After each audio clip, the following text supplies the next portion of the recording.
Well, tonight, nearly a week since a bicyclist and renowned chef was struck and killed by a semi-truck driver on Powell Boulevard, the State Department of Transportation says the road cannot and should not function as a highway anymore. It's 11 o'clock. I'm Jeff Gianola. And I'm Elizabeth Din. This is a change many have actually been calling for. Elise Haas watching out for you with a look at what can be done to try to fix this. Elise? Already, the director of ODOT has directed his team to look at all possible options to quickly make Powell a safer roadway. And that's because this deadly crash is on a lot of people's minds. Layla comes to Southeast 26th and Powell regularly to drop off and pick up her son from daycare. It's an unsafe intersection. She says her son was playing at the park on Powell when the cyclist was hit and killed last week.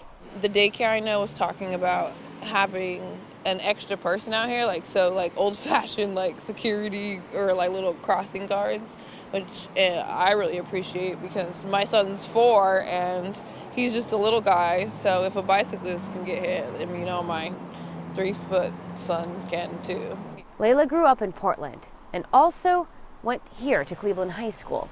She's used to how busy this boulevard can be, but is relieved to hear transportation officials want to make even more safety changes. She envisions established barriers and raised bike lanes.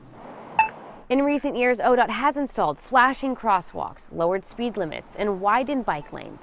But with parks, schools, restaurants, and neighborhoods now nestled along this state highway, officials say no change is off the table to keep people safe.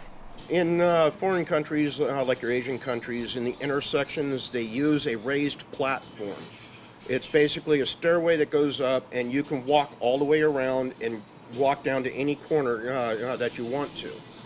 Only cars and motorcycles are allowed underneath it. Dennis works at the nearby corner store. In addition to rethinking how we engineer intersections, he hopes to see more police traffic patrols to stop speeders. While communities, businesses, and the state need freight access to continue to thrive, ODOT says safety for everyone is crucial. The director said, if changes result in slowing traffic down, I believe that is an acceptable trade-off.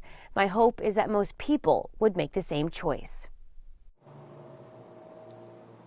There will be a community forum on Thursday, October 20th at 6 p.m. at Cleveland High School. Representatives from PBOT, ODOT, Portland Public Schools, and TriMet will be there. And ODOT is going to be prepared to talk about ways they can make fast and meaningful changes to Powell Boulevard at that event. And so officials are really encouraging you not only to come, but to come with suggestions. Live in Southeast Portland, Elise Haas, KOID 6 News.